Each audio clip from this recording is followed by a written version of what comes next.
Bore da iawn i chi gyd, a chroeso cynnes i'r gwasanaeth. Mae'n hyfryd i gyda'ch cwmni chi gyd eto heddi. Diolch i chi gyd am ymuno ni, a chroeso cynnes iawn.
Croeso i barc yr esgob yma yn Abergwili. Dyma gartref amgueddfa Caerfyrddin, a chyn hynny dyma oedd cartref esgob Tŷ Ddewi, cyn i nhw adeiladu cartref newydd modern i'r esgob jyst dros y wal. Hyd yn cymharol ddiweddar, roedd rhannau o'r tir sydd yn amgylchynu palas yr esgob fel anialdir, mieri lle bu myrtswydd ac anial lle bu gardd. Ond mae gwaith mawr wedi cymryd lle yma dros y flwyddyn diwetha, ac mae'r tir bellach wedi draws newid yn llwyr, ac mae'n werth i chi alwheibio i weld. Mae'r tir anial bellach yn wyliau blodau, bywyd newydd ble roedd marwolaeth, lliw lle roedd llwydni, ac mae hynny yn neges bositif iawn. Neges debyg, ond gyda goblygiadau llawer mwy wrth gwrs, yw neges y proffwyd Eseia. A dyma i chi adnodau mas o bennod 35 o lyfr y proffwyd Eseia. Llawen yched yr anialdir a'r sychdir, gorfoledded y diffeithwch a blodeio. Blodeued fel maes o saffrwn, a gorfoleddu a llawenydd a chan. Yr hodder gogoniant Lebanon iddo, mawrhydi Carmel a Saron.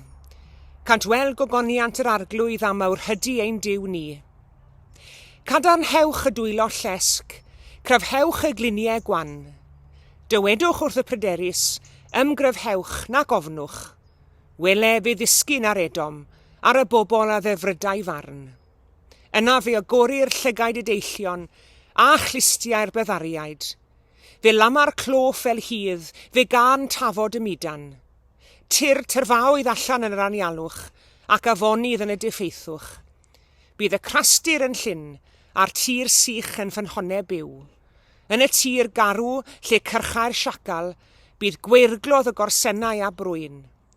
Yna bydd priffordd a ffordd, a gelwir hi yn ffordd sanctaidd. Ni fydd yr halogedig yn mynd ar hyd iddi, bydd yn ffordd i'r perennin, ac nid i'r cyfeilion i grwydro'r hyd iddi. Ni ddaw llew yno, ni ddring bwyst fil rheibus iddi, ni cheir yr rheini yno. Ond yr rhai yr rhyddhawyd fydd yn rhodio arni, a gwaredigion yr arglwydd fydd yn dychwelyd. Dont i Seion dan ganu, bob un gyda llawenydd tragwyddol. Herbryngir hwy gan lawenydd a gorfoledd, a bydd gofid a griddfan yn ffoi ymaith. Amen.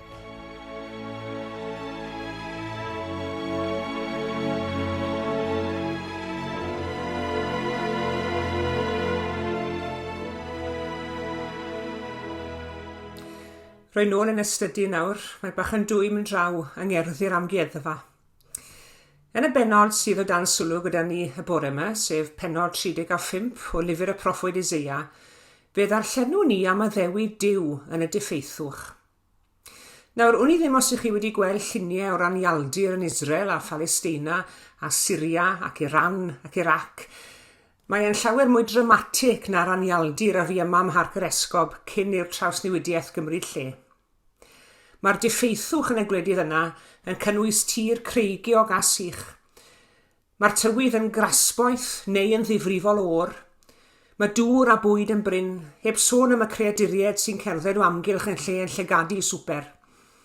Mae'r anialdir yn gallu bod yn le peryglus, yn le unig ac yn le ofnus iawn hefyd. A mae'n hawdd iawn mynd ar goll yno. Ymhell o adre heb unrhyw obaith a chymorth i weld yn un man. Ac ym mannau anial a diffaith ein bywydau ni, fe allwn ni hefyd yn hawdd dimlo'n unig ac yn oflus. Ac yn ei myfyrdod ni'r bore yma, i ni'n clywed am bobl ddiw sydd wedi bod yn alltudion y Babylon tua 500 milltir o'i cartre. Oedd byddin Babylon dan arweiniad y brenin Nebuchadnezzar wedi concro Juda gan ddymchwel muriau dinas Jerusalem a gadael y ddinas mewn adfeilion. Ac yn ôl arfer y dydd, fe fydd byddin buddigol yn ail-leoli wedyn miloedd o drigolion mwyn osgoi unrhyw wrthdaro pellach. Yr unig ffordd adre felly yw gwlad ei hunain i'r bobl hyn a cafodd ei ail-leoli oedd drwy'r diffeithwch mawr hwn. Ac o'n nhw'n poeni, ac o'n nhw'n ofnus, ac o'n nhw'n digaloni, gan feddwl falle bod Duw ei hun wedi anghofio amdanyn nhw. O'n nhw'n wan yn gorfforol, ac ofn mawr wedi cydio ynddyn nhw. Oedd hi'n ymddangos fel penabai gobaith na chymorth yn o gwbl ar ei cyfer, a'r freuddwyd o ddychwelyd adre yn prysur ddiflannu. Tybed a oes cyfnodau yn ein bywydau ni sydd wedi gwneud i ni dimlo ein bod ni mewn anialwch neu ein bod ni yng nghanol rhyw diffeithwch, a bod dim gobaith na chymorth ar gael ar ein cyfer ni. Falle nad yw aelodau'n teulu ni neu'n ffrindiau ni'n deall ein gofid yn iawn. Ddim yn deall yn iawn siwt i ni'n timlo, nid nad ydyn nhw'n caru ni, o bod nhw just ddim yn deall. Ac mae'r peth lleia sydd yn dod i'n rhan yn ein byw bob dydd yn ymddangos fel mynydd o'n blaen ni. Ac fel y caeth gludion y Babylon, i ni'n timlo'r gorfforol wan, ofn wedi'n meddiannu ni, a ddim yn medru gweld y ffordd o'n blaen yn iawn. Neu yn ein hanialwch, does byth digon o amser, byth digon o arian, byth digon o bobl yn ein deall ni. Ac fel mae Eseia'n dweud wrth y bobl y Babylon, mae ein dwylo ni hefyd yn llesg am gliniau'n wan, a bod y ffordd o'n blaen yn edrych yn amhosib i'w cherdded. Ond heddi, mae Duw yn addo agor ffordd drwy'r anialwch, a thrwdd diffeithwch ein henediau. Gwrnwch yno fe. Yno bydd priffordd a ffordd, a gelwir hi yn ffordd sanctaidd. Sylwch, smod Duw yn addo cael gwared ar y diffeithwch, ond mae yn addo ffordd drwy'r diffeithwch, ffordd newydd, ffordd sanctaidd. Mae yn addo traws newid y diffeithwch a chynnig ffordd newydd, ffordd o fyw newydd. A wy'n credu bod hwn yn drobwynt mawr yn hanes pobl fyw. Ffordd drwy'r anialwch. Mae Duw ar fi'n sefydlu brenhiniaeth newydd yn y byd.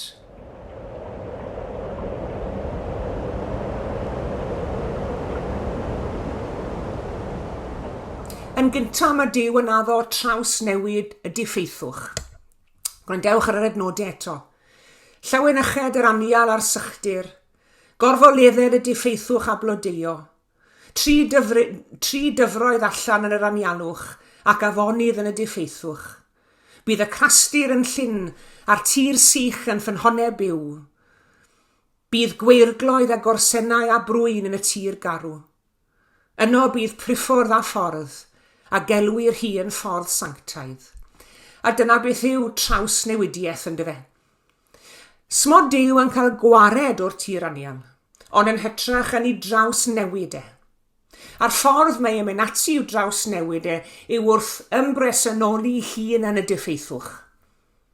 A mae'r Beibl yn llawn o enghreiffti o Dduw yn traws newid y diffeithwch drwy fod yn bresennol yno. Daeth Duw o hyd i Moses ar gynion yr anialwch a'i alw i arwen i bobl allan o gaethiwed.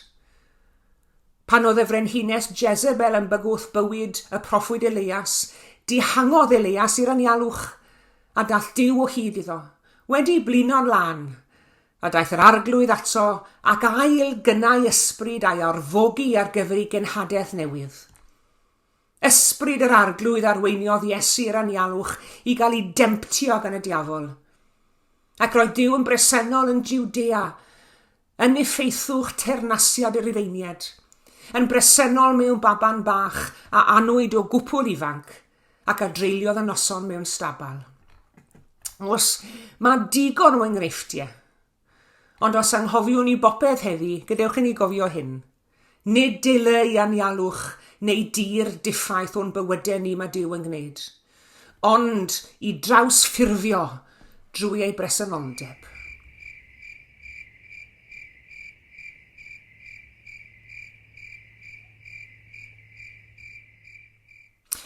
Yn ail, nid yn unig yw Duw yn traws newid neu'n traws ffurfio'r tir diffaith, ond hefyd mae'n agor llygau deillion mwyn iddyn nhw gael gweld Duw. Sôn i ni wrth gwrs am ddarllineb ysbrydol i ni'n ei nawr yn dyfe. Pan bod ofan a gorbryder a dryswch ac amheuaeth yn ein goddiweddyd, mae Duw yn agor ein llyged ni i ni weld e. Gwrandewch ar Eseia. Yna fe agori'r llygaid y deillion a chlustiau'r byddariaid. Fe lamar cloff fel hydd ac fe gan tafod y mudan. Mae e'n agor ein llygaid ac yn agor ein clustiau mwyn i ni weld Duw a chlywed ei eiriau. Gar ein bod ni ar adegau, nid yn unig yn ddall yn ysbrydol, ond hefyd yn dioddef o fyddardod ysbrydol, smon ni'n clywed Duw. A chanlyniad clywed a gweld yr arglwydd yw y byddwn ni'n llamu fel yr hydd, yn meddiannu egni newydd. Oherwydd i ni'n gallu timlo'n ddiegni ar adegau, worn out yng ngwaith yr arglwydd, ac mae angen chwistrelliad go dda o egni newydd arno ni. Ac hefyd, medde Eseia, fe gan tafod y mudan. Dim ond geiriau o dŵm a'n glwm oedd i'w clywed, ond gyda Duw yn bresennol yn ei plith, fe drodd y cwyno ar o'i lofain yn geneuon llawen. Cofiwch, mae'r tir diffaith yno hyd. Ac mae hyn yn wir yn ein bywydau ni hefyd. Ond mae Duw yn newid y ffordd yr ydyn ni yn profi'r diffeithwch. Mae e'n cynnig gobaith yn lle anobaith. Mae e'n cynnig posibiliadau a photensial yn lle blinder a gofid. A mae e'n profi egni adnewyddol i ni. Gadewch i ni edrych ar y llefydd anial yn ein bywydau gyda llygaid newydd. Agor ein llygaid i weld presenoldeb Duw ar daith bywyd. Duw yn traws newid. Duw yn peri ni agor ein llygaid a'n clustiau a'n calonnau. Ac yn drydydd, mae presenoldeb Duw yn y tir diffaith fe'r anialwch yn newid ein hymddygiad wrth i ni deithio.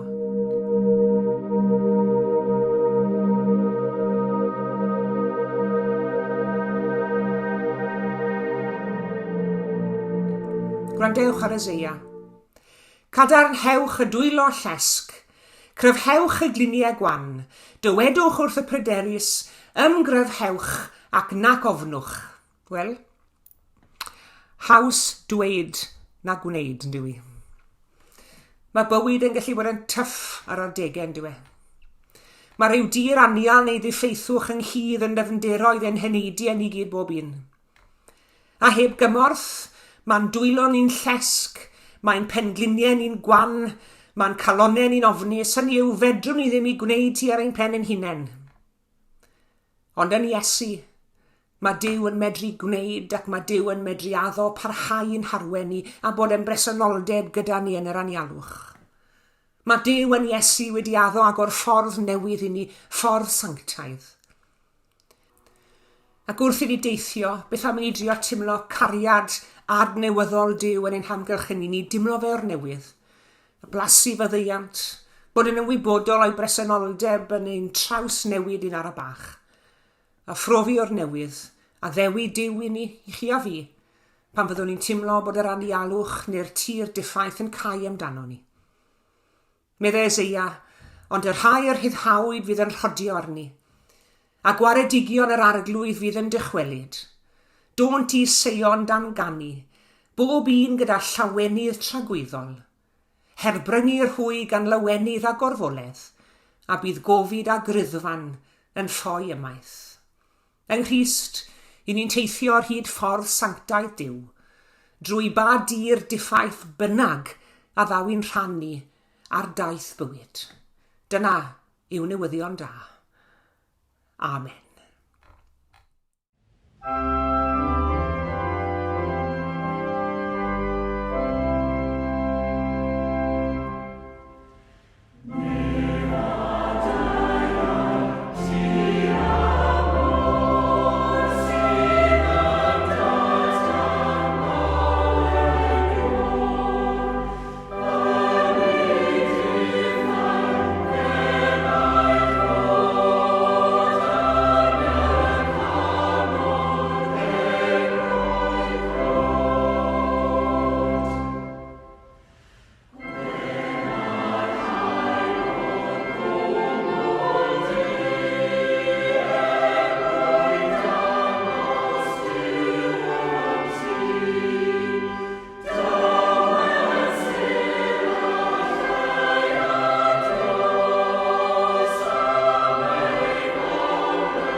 Gweddiwn. O Dduw gobaith ac adnewyddiad, agor ein calonnau glywed air. Cysura ni a nertha ni ymddiried y dygariad ffyddlon. Fel y meddiannwn obaith newydd, wrth i ni geisio'r ffordd ymlaen, wedi'r cyfnod hir hwnnw o fyd a dryswch. Dangos i ni y diffeithwch oddi fewn i ni. A chymorth ni ymddiried yn ot y byddi di'n dod â bywyd newydd ac yn agor ffordd newydd yno ni, a fydd yn arwain ata ti. Yn enw Iesu Grist. Ein tad yr hwnnwyt yn y nefoedd, sancteiddi ar denw, deled y deyrnas, gwneler dy ewyllus, megis yn y nef, felly ar y ddeiar hefyd. Dy roi ni heddiw ein bara beinyddiol, a madda un i ein dyledion, fel y myddeiwn unna un dyledwyr. Ac nac arwain ni brofedigaeth, eithir gwared ni rhag drwg. Can i seiddo ti o deyrnas, a'r nerth a'r gogoniant, yn oes oesoedd. Amen.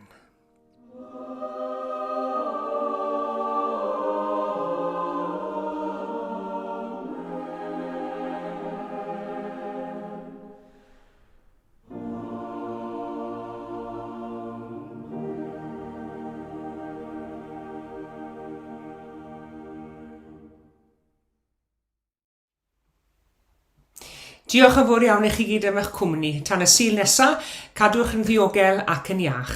Gras ein harglwydd Iesu Grist, a chariad Duw, a chymdeithas yr ysbryd glân, a fyddo gyda ni oll. Amen.